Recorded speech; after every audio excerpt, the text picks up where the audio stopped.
Hey, my friend, and welcome to Aligned to Rise, the podcast for ambitious women who are ready to rise above their symptoms, release old limitations, and fully rise into their true power and potential. I'm your host, Alyssa Chavez, functional nutritionist, performance coach, and former endo and infertility warrior who knows what it's like to feel held back by your body and your beliefs. I've taken a journey of true healing from the inside out so that I can show up feeling great in my body, confident and unstoppable. And now I'm here to help you do the same.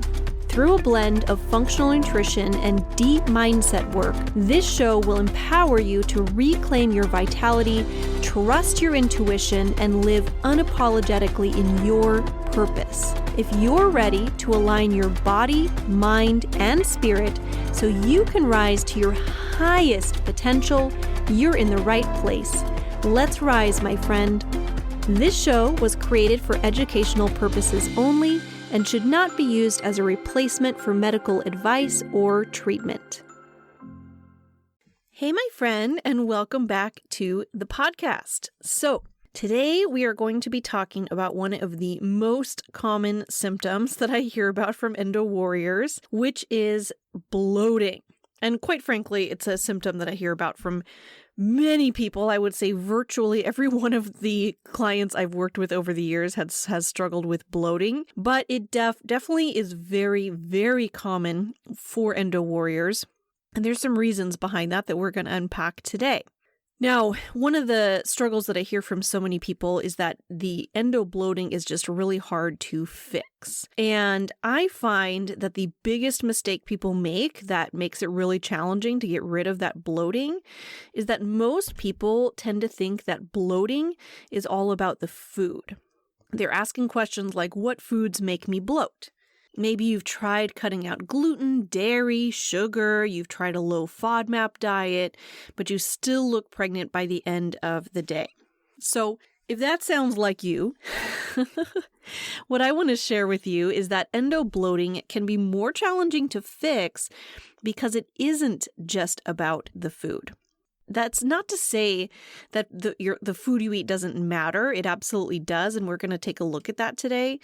But what I really want you to understand is that it's not only about the food that you eat. By the end of today's episodes, you will have a better understanding of what I am talking about, because we are going to dive into what endo bloating is actually about and how to actually support it. I personally used to be bloated all the time. I was bloated so much that I think I didn't even realize I was bloated. It was just kind of a constant state. And now I actually can't remember the last time that I was bloated. And this has been true for many of my clients as well. I'm going to share a little story of one of my clients later in this episode as well. And it's absolutely possible for you too. Now, the truth about endo bloating is that there are layers to it. It's not as simple as just fix this one thing and your bloating will go away. I think, again, that's a common mistake that people make, is they think there's just one little tweak, one little change that they need to make in order to get rid of the bloating. But today we're going to unpack what those layers are that I'm talking about and how to actually support them. So let's dive in. Layer 1 is all about inflammation. Now, if you've listened to this podcast for any length of time, or you've done any digging on endometriosis yourself, you may already have an understanding that endometriosis is a full body inflammatory disease, right? So it's not just about the reproductive system, as we so often are told. It's not really even a hormonal condition, although hormones can play a part, but it is a full body inflammatory disease. So that being said, figuring out your sources of inflammation in your body, the pieces that you can control, can be huge. So one of the things that I always do when I'm working with a client, especially when I have somebody new coming to me, I always do what I call inflammation hunting. And what that means is that I am taking a look at all of the areas that can affect inflammation in your body And definitely, this is absolutely 1,000% true for endo warriors. These are things that directly can affect inflammation related to endo as well. And some of those things on my list can include blood sugar dysregulation. I know that's something I've talked about quite a bit on the podcast before. Gut dysfunction. We're going to dig into that more later in this episode. Adrenal dysfunction, so cortisol levels in particular, nutrient deficiencies, having specific nutrients that are out of balance, having toxins in your system. These are all things that can impact the general level of inflammation. Now, it's not an exhaustive list, but those are definitely some of the main categories that I see with my clients, that I work with on a regular basis, and that can really move the needle when it comes to reducing overall inflammation in your body. Now, I mentioned nutrient deficiencies and toxins and blood sugar dysregulation. All of that can really be related to your food as well. And as I said, food can absolutely be a key piece of reducing inflammation, right? Because diet is definitely a big source of inflammation for a lot of people. But as you'll see as we go through this episode, it's not everything. But supporting levels of inflammation in your body is always an excellent place to start. It's not the finish line, especially if you're still experiencing bloating at the end of the day, but it's definitely a huge hurdle to work on before you get to some other parts. So what I do in my practice, my one-on-one practice, is that I'm primarily looking at functional labs. I even often will start with just a good old comprehensive blood work. A stool panel is very common as well. I'll talk more about this in a bit, but those really help to uncover exactly what's going on in your body, so you're not just guessing, because that's where I think a lot of the frustration comes in. I know that was definitely the case for me for many years, and when I decided to kind of basically stop guessing and start actually looking at what's going on in my body and getting to the bottom of that was so incredibly helpful. But that being said, there is a lot that can be done on a foundational level even before having labs done. Things like balancing your blood sugar, focusing on eating an anti-inflammatory diet, supporting your stress and your nervous system, reducing your toxic load, so having organic food, non-toxic products for your home and your body. Those are all things that you can be working on even without having the functional labs to dig deeper. If you're already doing all of that, if you already are aware of everything that I just talked about and are saying, Alyssa, I'm already doing all that stuff, well, then it might be time for you to start to dig deeper. But if you're not already doing that, definitely start with those foundational pieces before you pass go and start digging deeper. So that's layer number one when it comes to endo bloating, is just working on reducing that overall level of inflammation in your body. Layer two that I wanted to dig into today is all about your gut. I love talking about your gut, which is very logical when it comes to bloating, right? But again, I want to emphasize that food alone is not generally enough to completely, fully support your gut. So oftentimes when I have new clients coming to me, especially if you're experiencing bloating and other gut-related symptoms, oftentimes the first place that I'll start is doing a comprehensive stool test. I personally really love the GI map. That's my go-to stool test, and it just gives us so much information as to what's actually going on in your gut. So much more than you're going to find in a conventional doctor's office, and certainly much more than you're going to find just on your own at home. So some of those common underlying causes of bloating that I see in my practice, I see a lot of just good old digestive dysfunction. Maybe you're not producing enough stomach acid or enzymes. Maybe there is an issue with the liver and gallbladder. Maybe you have some dysbiosis going on, which means that the bacteria in your small or large intestine, or all of the above, may not be totally in balance. And when there are certain types of bacteria in your intestines, again, small or large intestine, some of these types of bacteria actually release gases, and that can definitely be a big part of why that bloating is happening. I do also see bloating in cases of having yeast and parasites and different kinds of overgrowths like that. These are all things that I take a look at when I do that comprehensive stool test in my practice. And that really is why I like to start with testing, especially if you haven't done it before, because as you can see, there are a lot of possibilities, and this saves us a lot of guesswork. This is what I see so many people do. The mistake I see a lot of people make is that you hear these different things and you kind of just start, well, maybe I'll just take some enzymes. Maybe I'll just take a probiotic. Maybe I should just eat some yogurt.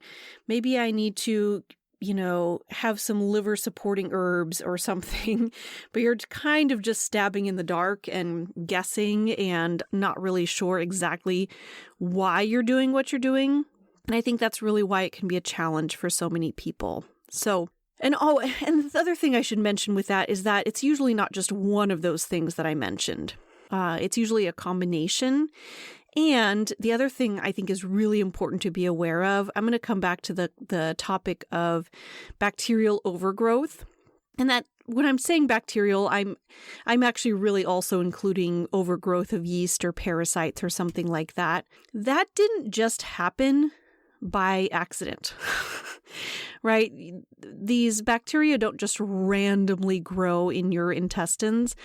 If there's an overgrowth, there's a reason behind the overgrowth. So when we're talking root cause, which is what I'm all about in my practice, what we're really looking at is why is that happening in the first place? So this is where we want to really look at your digestive system from the top down. We want to look at all the factors that can influence your gut and your digestive system. So it's really, even though, yes, I love using the functional labs, even that is really just a starting point as far as looking at the big picture and looking at all the factors that can influence what's happening in your body. Because otherwise, what I see happen, I see this a lot, especially in the case of SIBO, which is small intestinal bacterial overgrowth. That's something that may actually be addressed in a conventional doctor's office, especially if you're going to see a GI specialist. But the thing is that typically what they do is they're giving you some kind of antibiotics to treat the bacterial overgrowth, but they're not looking at the bigger picture and asking the questions of why that happened in the first place. And that, in my humble opinion, is where functional work really shines, because it allows us to really understand why things are happening in your body in the first place. I actually was just talking to an endo warrior just recently who was sharing this with me, that she had had SIBO multiple times. She had been to doctors. She'd had it treated with antibiotics, and basically it just ended up coming back.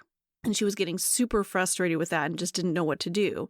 And so that's kind of what I mentioned, was like, well, hey, maybe you need more than just, antibiotics. Like, we need to actually figure out why you're getting that overgrowth in the first place and look at it from a root cause approach. So just wanted to throw some of those ideas out there for you if you have been struggling with similar things.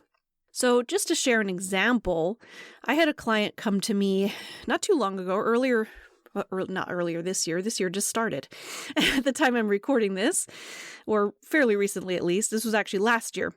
2025, I had a client come to me who was bloated just all the time. She was one of those, that was one of the first things we talked about, and she shared with me on our call. She had endometriosis and, did have some of the typical symptoms as far as pain and, inflammation-related symptoms. But one of the things that was really dragging her down on a day-to-day basis is that she was just bloated all the time. She was telling me that every single day she would come home and she would already look 6 months pregnant, just at the end of the day, pretty much no matter what she did. And she was super frustrated by that because it really held her back. She felt like from being able to just live her day-to-day life and do her, go to work and come home and have a social life and all of the things. So we dug into the gut work very early on in our work together so that we could, get her some support sooner than later. And what we uncovered was that she had some digestive dysfunction going on. In her case, she had some low stomach acid. She had a sluggish gallbladder that we supported, as well as she did actually have a bacterial overgrowth in both her small and large intestine. But the cool thing is, After resolving all of this, as well as supporting the other layers that we're talking about today, so it wasn't just focused on the gut, she actually ended up being able to ditch the bloating altogether. So she got to the point where she was like, oh my gosh, Alyssa, this is this is actually changing my life, because she goes, I can finally get through the day without being bloated at the end of the day. And that was so powerful for her. So I just want to make a note on that again, we were really addressing all of the layers that I'm talking about today over time, right? Not all on the same day, but over time. We definitely were working on her diet along the way, but food alone was never going to be able to fully support her system the way that she needed. So she really did need that deeper layer of support, and I'm so happy that we were able to get her to a place of feeling better, just so you can kind of get an idea of what is possible. Okay, so far we've had layer 1, which was inflammation, layer 2, which was looking at your gut. Next, we're going to look at layer 3, which is all about your nervous system.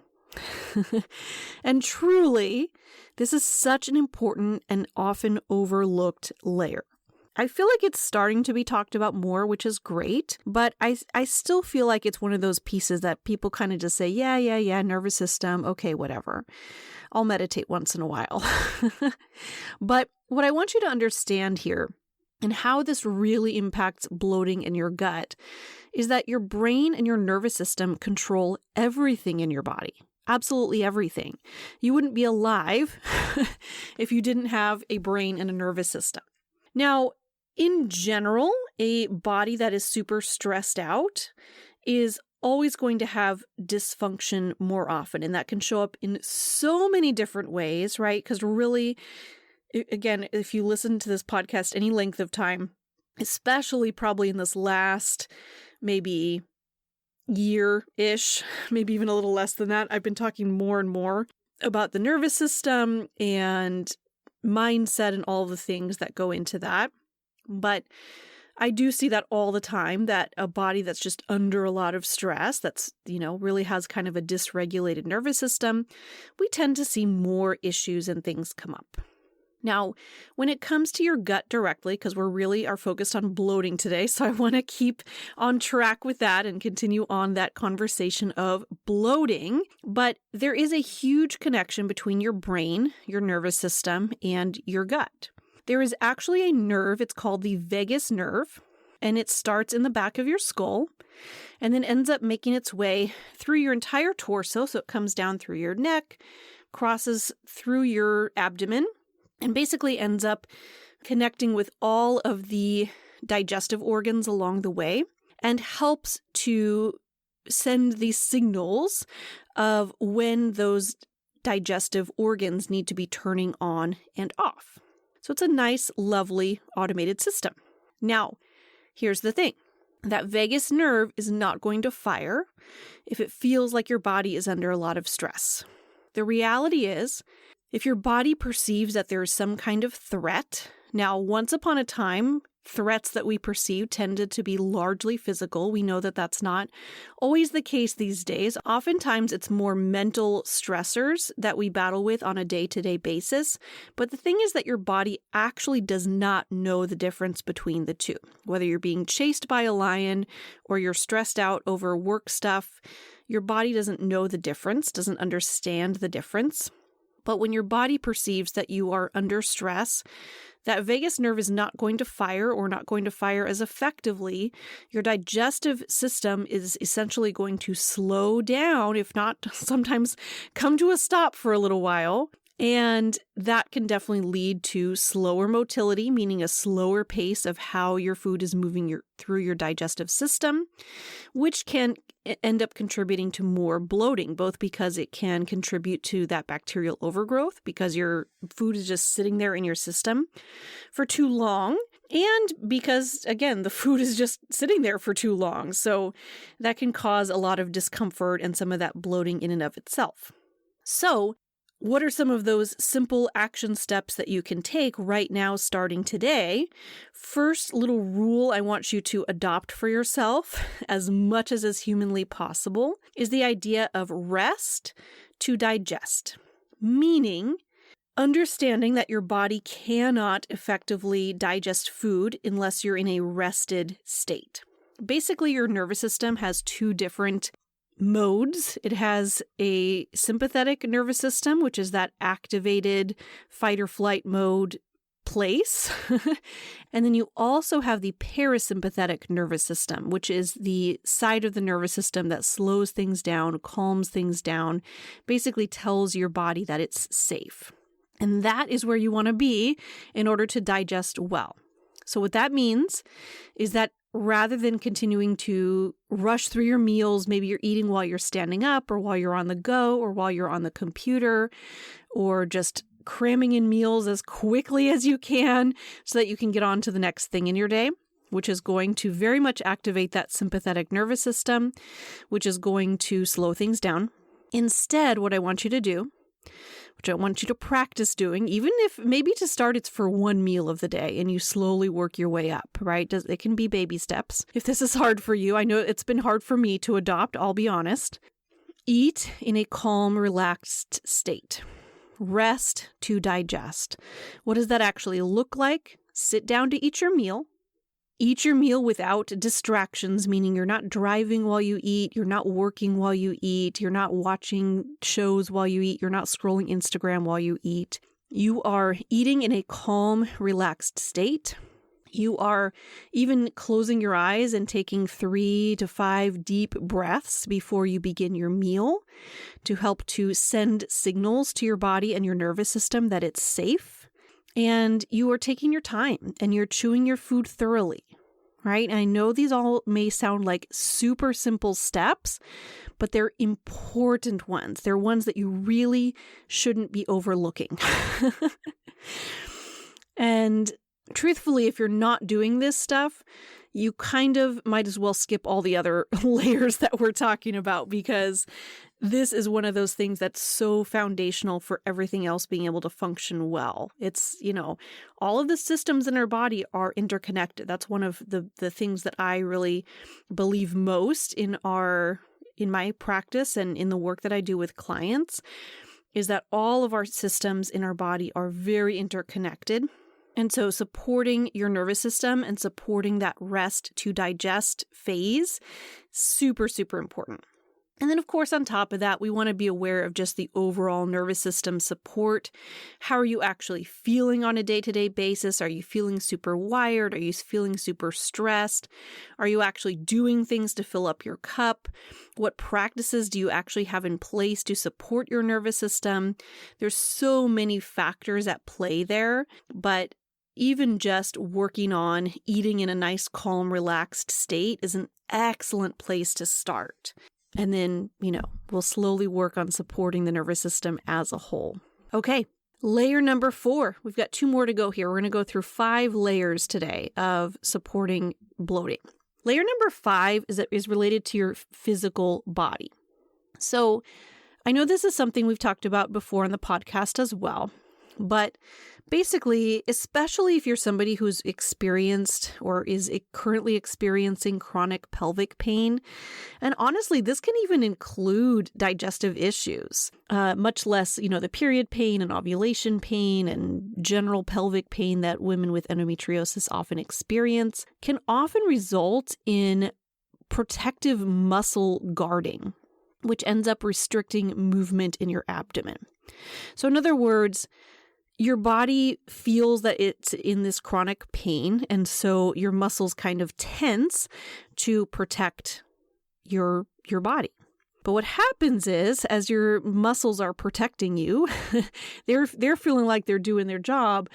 What ends up happening, though, is that can actually restrict mobility, which can impact motility, which is the rate that your food is moving through your digestive tract, which can end up leading to more trapped gas and more bloating. So, again, a large part of what we need to tell your physical body, the signal that we need to send your physical body, is that it's safe and it's okay to go ahead and relax some of those muscles that have been tensing to try to protect you.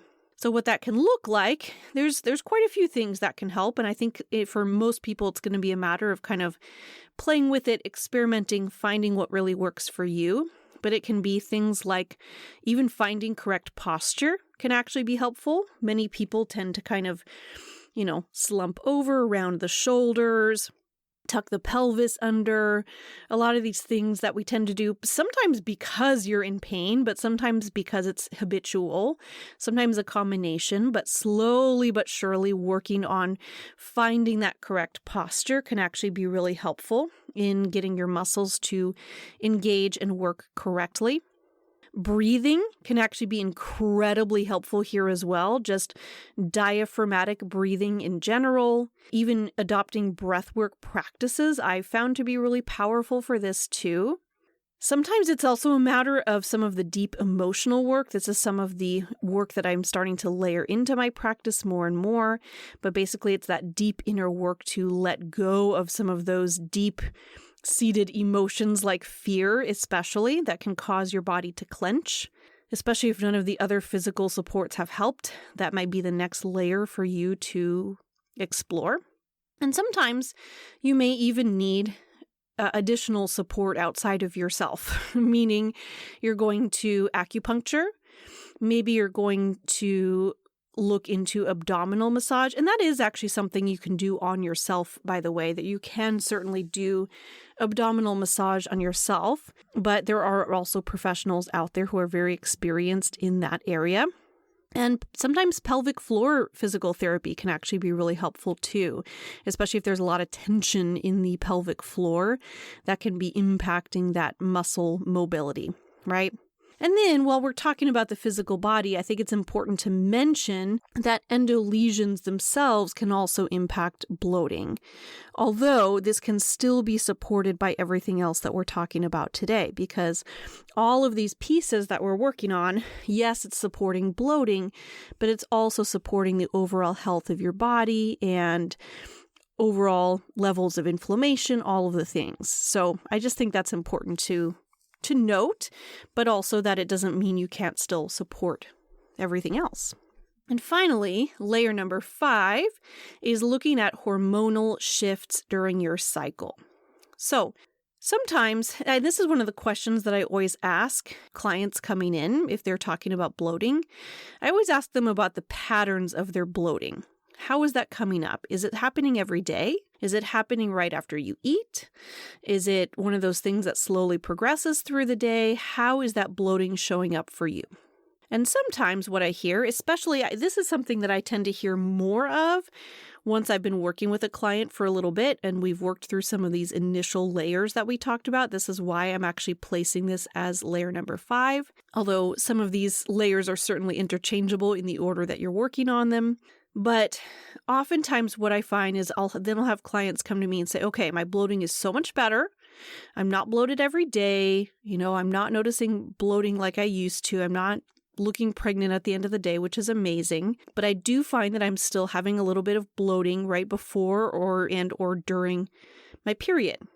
Now, I will say that some level of abdominal bloating is actually relatively normal during your period because your period is naturally an inflammatory process. And especially when you have endo, maybe you have active endo lesions inside of your body, it may be more common to see that bloating during your period. However, if it's super severe, if it's really impacting your life, if you're having a lot of bloating even during that luteal phase, which is that last part of your cycle leading up to your period, then it may be a good idea to investigate what's happening with your hormones. Because hormones can absolutely influence that bloating as well.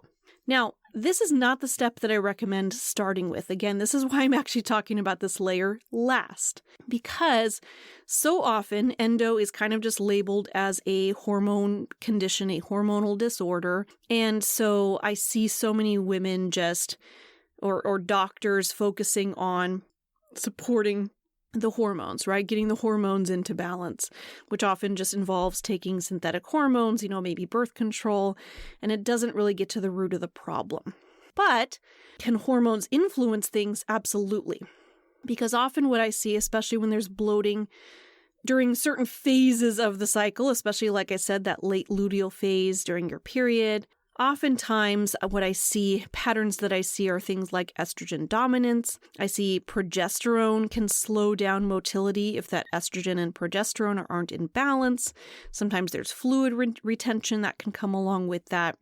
Now, part of the reason this is one of the last layers I look at is because so many of the other pieces that I mentioned affect hormone balance. Things like your diet, your blood sugar, your gut, your nervous system. Basically, all of the other layers that I mentioned can absolutely impact your hormones. So you want to address those first. And then if there's still bloating happening, then this is a great next place to look. So in my practice with my one-on-one clients, what this often looks like is that I'm using something like a Dutch test, which is a dried urine as well as saliva functional test to help to get a better look at what's happening with the hormones. And once we find out what's going on, we can do some deeper work to help to support and bring your body back into balance. Now, again, does that mean there aren't places to start without doing this testing? Of course there are. There's really foundational supports that you can do at every one of these levels, every one of these layers that we're talking about today. So in this case, foundational supports can be things like liver support. So things like eating cruciferous vegetables like broccoli and cauliflower and Brussels sprouts. Drinking some dandelion root tea is a great option. Eating some great liver supportive foods like beets and broccoli sprouts and things like that. And also focusing on your mineral balance in your body, especially electrolytes like sodium, potassium, and magnesium, can be super, super helpful when it comes to helping with that overall hormone balance. So those are some of those foundational supports that you can start with right now today. So just to do a little recap on our different layers that we're talking about to support bloating. We had layer 1, which was all about reducing inflammation and figuring out where that inflammation is coming from. Layer 2, which was all about your gut. Layer 3, your nervous system. Layer 4, your physical body. And layer 5, hormonal shifts, right? Now, that's a lot of layers. One thing I want to really emphasize is that all of those layers do not have to be addressed at one time. Even when I'm working one-on-one with clients, and honestly, this is something that I don't love often in the functional medicine, functional nutrition space, is that I see so many practitioners just dump all of the testing on their clients right at the beginning of working together. And then they're just trying to address all the things at once. And I feel like that's just a lot, both for the person going through it and for your body in general. It's a lot for it to try to handle all at once. So in my practice, I'm typically spreading these things out. I typically am working with clients for around a 6-month or more period of time. And so this process is spread throughout. We start with foundations to help to support inflammatory levels. I am often doing some of that gut healing work right up front, especially if there are a lot of symptoms surrounding the gut. We're supporting the nervous system, adrenals, hormone balance. Those are all pieces that we layer in throughout the time working together. Now, why does it take time to see improvement? Well, first of all, you didn't get where you are overnight. I know that in 2026, we live in a day and an age where we're used to instant results, right? You can order something on Amazon and get it delivered to your door before you have breakfast the next day. We are used to getting things very quickly, and we kind of expect that in this day and age. However, your body doesn't work that way. Your body is not Amazon. Your body is not Instacart. Your body is not a piece of technology. Your body is a physical living organism, and it requires support in order to heal and get back to a place of really feeling good. Think about like when you get a cut or a bruise or some kind of injury, you can't actually expect it to just magically get better by the next day. You know that it's going to take some time, and it's easier to see that when it's on the outside of your body and you can physically see what's happening. But the same thing is true inside of your body. Your body responds best, and I can speak to this from my own personal experience as an endo warrior. I can speak to this from the many, many clients that I've worked with over the years, that your body responds best to cumulative support, smaller, sustainable changes over time, and allowing your body the time and the space to really, truly, fully heal. When you take it one step at a time, you create sustainable changes, you avoid overwhelm, and we allow your body the space to really heal. Now remember, we're not trying to silence a symptom in this process. We're not just trying to get rid of the bloating, although that is the end result. We're not trying to just silence a symptom. We're actually trying to create a body that doesn't need to express it as loudly. And I think that that's so key and so important to know. In fact, so important that I'm going to say it one more time. So in case you're multitasking, you're starting to tune out and do something else, I want you to come back and listen to this one last thing. We're not trying to silence a symptom. We're trying to create a body that doesn't need to express that symptom as loudly. And that really is the heart of the work that I do. So, that being said, don't be afraid, my friend, to get support. You can always connect with me as a functional nutritionist. This is the work that I do every single day. If you hop into the show notes, there's always a link there where you can book a free consultation with me where we can chat through your unique situation and what's going on with you. And I'm more than happy to help you along your journey. Because honestly, there's a lot that goes into this. I've spent many years both in clinical practice, working with myself, looking at the research, learning, educating myself, all of the things in order to really, really deeply help women who are struggling with all of this. And that's the area that I would really love to help you along your journey as well. All right, my friend, thank you so much for being here today. I've so enjoyed having you be a part of this podcast and be a listener here, whether it's your very first episode that you've ever listened to or you've been listening for many years. Well, I guess I've only been around for about 2.5 years now, but if you've been with me for any length of time on this journey of the podcast, I so appreciate you. If you haven't before, take a moment, my friend, to pause this episode and leave me a quick review. I really, truly would love to hear your thoughts. If you're enjoying the episodes, what's really resonating with you.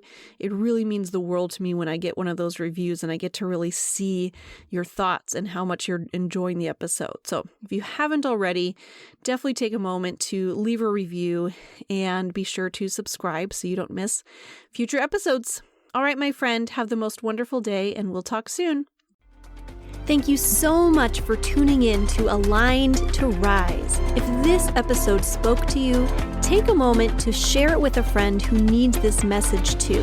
And then don't forget to hit subscribe so you never miss an episode. I'll see you next time, my friend. Let's rise together.